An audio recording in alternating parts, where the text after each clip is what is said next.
Bonjour cher ami. Alors peut-être que tu te trouves pas assez éloquent, peut-être que tu te trouves trop fébrile quand tu parles, peut-être que tu ne trouves pas tes mots, peut-être que tu trouves ta façon de parler trop maladroite. Peut-être que tu as aussi des défauts d'expression, d'éthique, bref. Ce que je veux te dire, c'est que ta façon de parler, c'est une part de ta personnalité. Et ton persona, donc ta personnalité, tu ne l'as pas choisie, elle t'a été imposée par la vie. D'accord? C'est à travers tes expériences de vie, à travers tes traumas, que cette personnalité s'est forgée. Donc ta façon de parler, le ton de ta voix, etc., etc. Donc, bien sûr, c'est très compliqué de changer sa personnalité. Alors, dans le monde du développement personnel, on te dit oui, il faut contrôler le subconscient, il faut se changer, il faut devenir une meilleure personne, il faut être plus confiant, etc., etc. Moi, je te propose une autre approche, c'est-à-dire accepter ce que la vie t'a imposé. D'accord? Tu n'as pas choisi la famille dans laquelle tu as grandi, donc tu n'as pas choisi ta personnalité. Et donc, tu n'as pas choisi non plus ta façon de parler. Alors, au lieu d'en avoir honte, d'accord? Essaye de l'assumer. Je dis pas qu'il faut en être fier, je dis pas que qu'il faut se dire ouais, je suis éloquent, je suis ceci, je suis cela. Non, mais c'est d'assumer pleinement euh, cette maladresse orale. D'accord?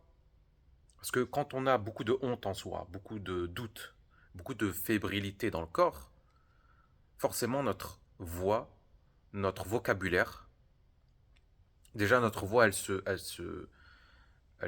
restreint d'une certaine manière, et le vocabulaire aussi. Ton vocabulaire passif, il est très large. Par contre, quand on passe au vocabulaire actif, là, les mots sont beaucoup plus difficiles à trouver. Ça sort avec moins de fluidité. Et c'est OK.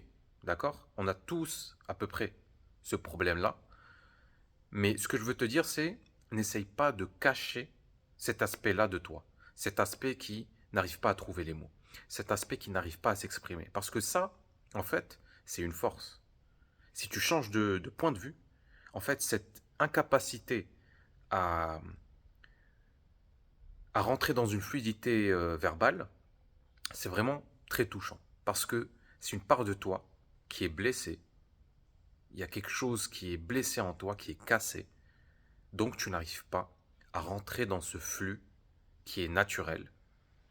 Et ce que je te demande en fait, c'est d'avoir de la compassion pour cette part qui est blessée. D'accord? Donc au lieu d'essayer de cacher ta façon de parler, voilà, avec des silences, avec des stratégies de fuite, c'est-à-dire on se dit ouais non, je vais pas parler sinon je vais avoir l'air con, je vais avoir, je vais avoir l'air fébrile aux yeux des autres, vulnérable, et j'ai pas envie qu'on voit ma faiblesse, d'accord? Parce que ta façon de parler, c'est entre guillemets une faiblesse aux yeux de la société, parce que la société valorise l'éloquence, valorise la confiance en soi, la fluidité donc, le côté séducteur. Au lieu de cacher ça en fait, va à contre-courant et assume. Et assume. Montre aux autres que tu es blessé, montre aux autres que tu es imparfait, et montre-le de façon vraiment sans honte, sans avoir à te sentir mal à l'aise, sans devoir t'excuser de prendre la parole. D'accord? Parce qu'on est beaucoup en fait à se sentir illégitime à prendre de la place. D'accord? Au sein de l'agora. Non. Prends la parole et fais-toi entendre. Permets-toi et donne-toi le droit d'être vu dans tes parts les plus... avec tes parts blessées. Montre ta vulnérabilité. Parce que c'est touchant. D'un certain point de vue, c'est très touchant. Et ça peut connecter avec certaines personnes. Tu peux connecter avec certaines personnes en montrant ta vulnérabilité, ton authenticité. Il y aura toujours des gens qui vont te dire: «Ah mais ferme ta gueule» ou «Non mais toi t'es pas assez ceci, t'es pas assez cela» ou bien qui vont se moquer de ta façon de parler. Mais moi je te dis: «Vas-y, vas-y», c'est parce que c'est dans le rejet en fait que tu vas trouver en fait cet amour de soi véritable. Tu transformes le rejet en amour de soi. Tu te dis: «OK, on m'a dit de me taire, mais je vais quand même pas me taire. Je vais ouvrir ma gueule, je vais montrer, continuer à montrer ma vulnérabilité, montrer mon énergie». Il y a beaucoup d'hommes, par exemple, qui ont honte de leur douceur, de leur gentillesse, de leur voix mielleuse et, et, euh, et aiguë, on va dire, ou même de leur côté raffiné. Mais vous n'avez pas à changer. Vous n'avez pas à vous culpabiliser d'être comme ça. Arrêtez de vous culpabiliser pour votre douceur. Moi, je pense que c'est une force. Bien sûr, la société, elle va pas voir ça comme ça. Mais d'un certain point de vue, c'est une force et et ça a du charme. Moi, j'ai une voix qui est douce, qui n'est pas celle de l'homme viril, de l'idéal de masculin. Mais c'est pas grave. C'est pas grave. J'apprends jour après jour à aimer cette voix, à aimer ma façon de parler qui est très particulière. Je bute beaucoup sur les mots. En fait, moi, j'ai commencé à parler à l'âge de 5 ans. D'accord. Déjà j'ai toujours eu un complexe vis-à-vis de l'expressivité. C'est-à-dire que avant 5 ans, je ne disais pas un seul mot. D'accord. Et au CP, en fait, les autres apprenaient à lire et à écrire. Moi, j'apprenais à peine j'apprenais mes premiers mots. Donc, j'ai toujours eu un retard par rapport au langage.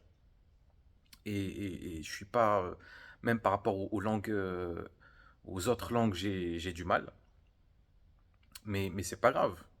Donc, j'apprends à assumer ce côté voilà, qui est maladroit avec les mots, qui ne trouve pas ces mots, qui a un vocabulaire actif très très restreint. Et c'est ok, j'ai le droit d'être comme ça. J'ai le droit et je n'ai pas à fermer ma gueule. Je n'ai pas à fermer ma gueule. Je le montre. Je montre ma part blessée. Vous la voyez. Et c'est ok, c'est normal.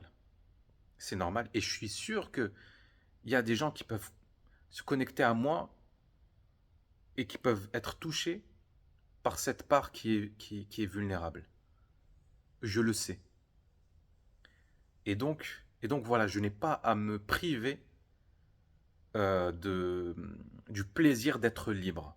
Juste pour ne pas euh, juste pour ne pas casser l'image de l'homme viril, très expressif, très confiant, etc., etc. Non, non, j'ai pas à correspondre à une image. Je n'ai pas à m'intégrer, à m'adapter à la société. D'accord. Je suis déjà, je me considère comme étant, comme faisant partie de la famille humaine. D'accord. Et je n'ai pas à m'exclure à cause d'une image idéalisée qui est complètement illusoire. D'accord. L'homme éloquent, alpha, ce que tu veux, invulnérable, qui n'a pas de sentiments, qui ne souffre pas, il n'existe pas. Il n'existe pas.